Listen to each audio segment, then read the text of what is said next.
অনুপম বলল, ভদ্রলোক ওর 7 গোষ্ঠীতে নেই। ভদ্রলোকের কখনো অমন সন্ডা চেহারা হয়? আমার বিশ্বাস ও একটা গুন্ডা। আজকাল সব ভদ্রবেশী গুন্ডা হয়েছে, জানেন না? কাছেই ওই মেছো বাজারে তাদের আড্ডা।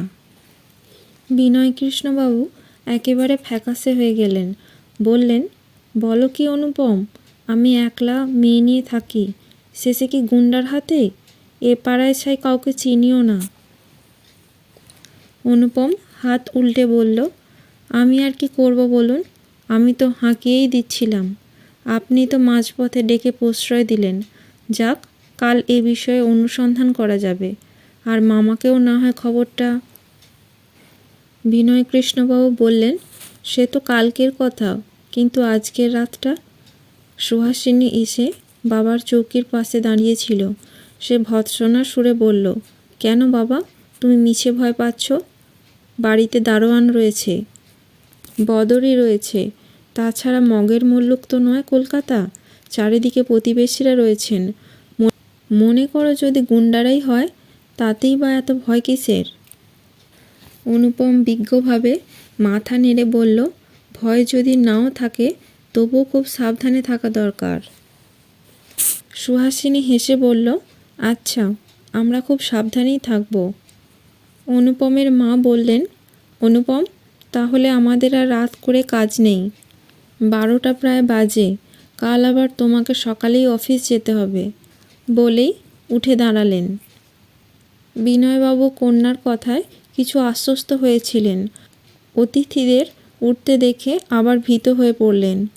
তা তা অনুপম, তোমরা না হয় আজ রাত্রিটা এখানে, আমার 2টো শোবার ঘর খালি আছে। ক্ষুব্ধ লজ্জায় সুহাসিনী বলে উঠল, কি তুমি পাগলের মতো করছো বাবা? ওরা থাকতে পারবেন কেন? না না মাসিমা, আপনারা বাবার কথা শুনবেন না। অনুপমের মায়ের কাছে গিয়ে গলা খাটো করে বলল, মা যাবার পর থেকে বাবা কীরকম হয়ে গেছে জানেন তো? একটুতেই উত্তেজিত হয়ে ওঠেন। বলতে বলতে তার 2 চোখ জলে ভরে গেল। অনুপমের মা ঘাড় নেড়ে বললেন, সে তো জানি। বস্তুত বিনয়বাবুর স্ত্রী যতদিন জীবিত ছিলেন, তিনি এই স্বামীটার সর্বকার্যের ও সর্বচিন্তার ভার গ্রহণ করেছিলেন। নিজের বা অন্যের কোনো ভাবনাই বিনয়বাবুকে কোনোদিন ভাবতে হয়নি। তাই বছর 3 আগে স্ত্রী যখন মারা গেলেন, তখন সকল বিষয়েই বিনয়বাবু যেন অত্যন্ত অসহায় হয়ে পড়লেন। একটু সামান্য কারণেই খুব ব্যস্ত ও বিচলিত হয়ে পড়তেন। অতিথিরা একে একে বিদায় নিলে অনুপমের ইচ্ছে ছিল সুহাসিনীর সঙ্গে আড়ালে 2-একটা কথা বলার, কিন্তু আজ আর তার সুবিধা হলো না দেখে মাকে নিয়ে চলে গেল। সকলে চলে গেলে সদর দরজা নিজে দাঁড়িয়ে থেকে বন্ধ করে বিনয়বাবুকে শান্ত করে বিছানায় শুইয়ে দিয়ে ঘরের আলো নিভিয়ে সুহাসিনী নিজের শয়নকক্ষে গেল। আয়নার সামনে দাঁড়িয়ে জামাকাপড় খুলতে খুলতে সে অন্যমনস্কভাবে বিগত ঘটনার কথাই চিন্তা করতে লাগল। সুহাসিনীর মেয়েটি গায়ের রং শ্যামবর্ণ, কিন্তু এমনই তার সুন্দর মুখের শ্রী ও দেহের গঠন যে একবার তার দিকে দৃষ্টিপাত করলে তার বর্ণের কথা মনে থাকে না। চোখ দুটি বেশ বড়, পাতলা 2টি ঠোঁট, গ্রীবার রেখাটি এমনই চমৎকার নিটল যে কোথায় গ্রীবা শেষ হয়ে চিবুক আরম্ভ হয়েছে ধরা যায় না। কিন্তু এসব ছাড়াই সর্বপক্ষে মধুর তার মুখের হাসি, যেমন সুমিষ্ট তেমনি অকুণ্ঠিত। এই পূর্ণ যৌবনা মেয়েটির হৃদয়ের নির্মল সহজাতটুকু যেন অকৃত্রিম হাসির ভিতর দিয়ে ধরা পড়ে। কাপড় ছেড়ে রাতে শোয়ার পোশাক পরে বেনি খুলতে খুলতে সুহাসিনী যখন শুতে গেল, তখন সে সেই কথাই ভাবছিল। লোকটির সম্বন্ধে সকলে মিলে অনেক সন্দেহই তার মনের মধ্যে ধরিয়ে দিয়েছে, কিন্তু তবু যে লোকটি ভদ্রতার মুখোশ পরে এসেছিল, এ কথা সুহাসিনীর মন বিশ্বাস করতেই চাইল না। লোকটির প্রকৃত পরিচয় জানার জন্য ব্যাকুল হয়ে উঠল তার মন। বিছানায় শুয়ে লোকটি কে, শিক্ষিত কে অশিক্ষিত, কি করে, এরূপ ভাবতে ভাবতে অবশেষে ঘুমিয়ে পড়ল। 6-7 বছর আগে বিনয়কৃষ্ণবাবু বেহার অঞ্চলের কোনো এক বড় শহরের এক প্রসিদ্ধ কলেজের প্রিন্সিপাল ছিলেন। সেই সময়ে বাঙালি বেহারির মধ্যে অবিশ্বাস ও অশ্রদ্ধা কিছু তীক্ষ্ণ হয়ে উঠেছিল। বেহার যে বেহারিদের জন্যই আর কারোর জন্য নয়, এই সনাতন সত্য নতুন করে আবিষ্কৃত হবার পর বিহারের আদিম এবং ন্যায্য আদিবাসীগণ বাঙালিদের আড়ালে বাঙালিয়া উপাধিতে সম্বন্ধিত করে অবজ্ঞা ও নিজেদের আপেক্ষিক শ্রেষ্ঠত্ব জ্ঞাপন করতে আরম্ভ করেছিলেন। বিনয়কৃষ্ণবাবু বেহারির সহকর্মীরা যারা এতদিন তাকে দেবতার মতো ভক্তি করতেন, তারা ভিতরে ভিতরে বিনয়কৃষ্ণবাবুর নানা দোষ ত্রুটি ধরে উপরওয়ালার কাছে পাঠাতে লাগলেন। নিজেদের মধ্যেও তার অযোগ্যতা সম্বন্ধে নানা আলোচনা চলতে লাগলো এবং একজন বাঙালি যে 1000-1200 টাকা মাইনের একটা উচ্চ পদাধিকার করে ওখান থেকে আদিম আদিবাসীদেরকে বঞ্চিত করে রেখেছে, এই মনস্তাপের উষ্মা 2-1খানা প্রাদেশিক সংবাদ পত্রিকাতেও বের হয়ে পড়ল। তাই কর্মত্যাগ করে বিনয়কৃষ্ণবাবু কলকাতায় চলে এলেন। তার পাণ্ডিত্যের খ্যাতি পূর্বেই কলকাতা পর্যন্ত পৌঁছেছিল। 2-3টে কলেজ হতে অধ্যাপনা করবার জন্য তার নিমন্ত্রণ আসলো, কিন্তু তিনি গ্রহণ করলেন না। অর্থ উপার্জনের কোনো প্রয়োজন ছিল না। সারা জীবনে তিনি অনেক অর্থ উপার্জন করেছিলেন এবং তার স্ত্রী তার অধিকাংশ সঞ্চয় করেছিলেন। তাই তিনি নিরবিচ্ছিন্ন বিশ্রামে ও বিদ্যাচর্চা করে বাকি জীবনটা কাটিয়ে দিতে মনস্থ করেছিলেন। তারপর হঠাৎ একদিন তার স্ত্রী মারা গেলেন। এই আকস্মিক দুর্ঘটনায় তার নিশ্চিন্ত প্রশান্ত জীবনযাত্রা যেন ছন্নছাড়া হয়ে গেল। মনের অবস্থা এমনই হলো যে এক বাড়িতে দীর্ঘকাল থেকে মন টিকত না।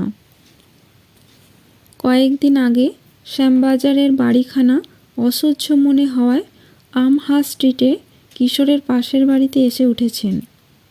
সেই রাতের ঘটনার পরের দিন সকালে বিনয়কৃষ্ণবাবু 2 পাশের বাড়িতে সতর্কভাবে খোঁজখবর নিলেন, কিন্তু কেউই কিছু বলতে পারল না।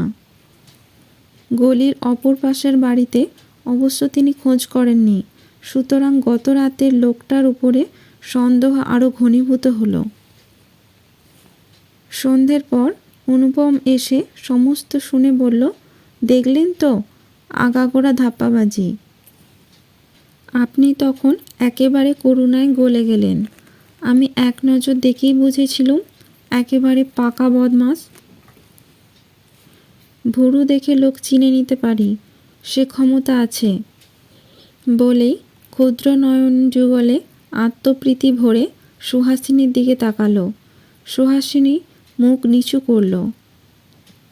সকলে প্রথম থেকে যাকে বদ লোক বলে চিনতে পেরেছে, দারুণ অনভিজ্ঞতার দোষে কেবল সেই যে তাকে ভদ্রলোক বলে সন্দেহ করেছিল, মানুষ চেনবার এই অক্ষমতায় সে মনে মনে ভারী লজ্জা পেল।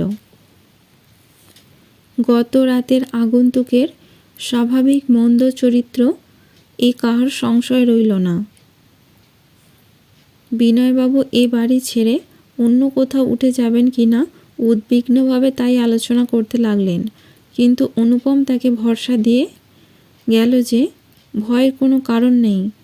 পুলিশের ডেপুটি কমিশনারের সঙ্গে সম্পর্কযুক্ত লোক এখানে যাতায়াত করে, জানবার পর সে লোকটা এদিকে আর ঘেঁষবে না।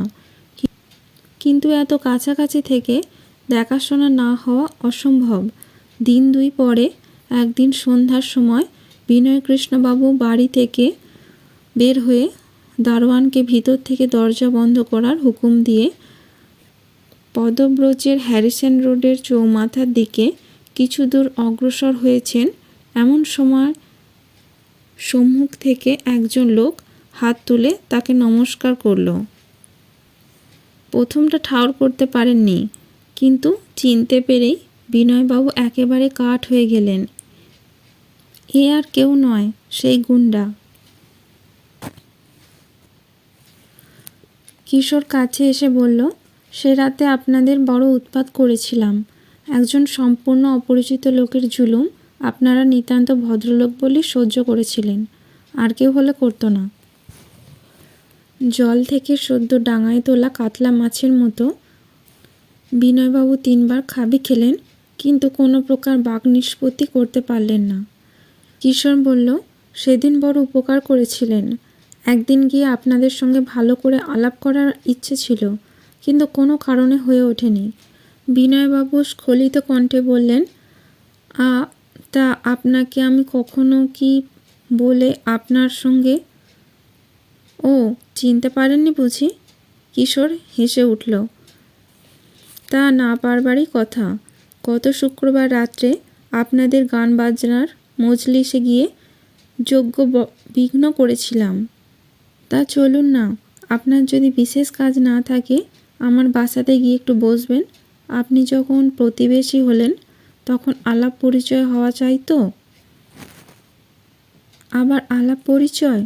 কম্পিত কলেবরে বিনয়বাবু একবার পুলিশ বলে চেঁচাবার চেষ্টা করে আবার যে পথে এসেছিলেন সেই পথে উটিকি পড়ি করে ফিরে চললেন। কিশোর অবাক হয়ে কিছুক্ষণ তাকিয়ে রইল। বৃদ্ধের এরূপ অদ্ভুত আচরণের কারণ খুঁজে পেল না।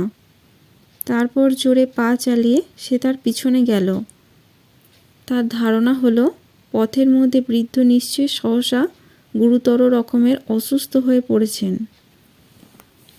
বিনয়বাবু নিজের গৃহ সম্মুখে পৌঁছে রুদ্ধ দরজায় ধাক্কা দিতে দিতে চেঁচাচ্ছিলেন, দারোয়ান বদরি, কে আছিস? শিগগিরই দরজা খোল। এমন সময় কিশোর এসে জিজ্ঞাসা করল, কি হয়েছে বলুন তো? শরীর খারাপ মনে হচ্ছে কি? বিনয়বাবু ঘাড় বেঁকিয়ে দেখলেন ডাকাতটা একেবারে তার পিঠের কাছে দাঁড়িয়ে আছে। তিনি নিশ্চয়ই একটা সাংঘাতিক কিছু করে ফেলতেন, কিন্তু ঠিক সেই সময় নিতান্ত পরিচিত কণ্ঠে কে একজন বলল, কে ও? কিশোর না? তাই তো। বিনয়বাবুর সঙ্গে কবে আলাপ হলো? রাস্তায় তখন গ্যাস জ্বলে উঠেছিল। কিশোর ফিরে দেখল তার কলেজের সিনিয়র প্রফেসর এবং তার ভূতপূর্ব শিক্ষক দীনবন্ধুবাবু মোটা লাঠিটা হাতে নিয়ে দাঁড়িয়ে আছেন। বিনয়বাবু এই জনাকীর্ণ শহরের মধ্যে এই প্রথম যেন একটিমাত্র মানুষ দেখতে পেলেন। স্বগৃহে ছুটে গিয়ে তার হাত ধরে বললেন, এই যে দীনবন্ধু, এসেছো? এসো এসো, তোমাকে দেখে যে কত খুশি হলাম। দীনবন্ধুবাবু তার ভাব দেখে সবিস্ময়ে জিজ্ঞাসা করলেন, কি ব্যাপার বলুন তো? আপনাকে বড্ড বিচলিত দেখছি। কিশোর, তুমি কি কিছু জানো?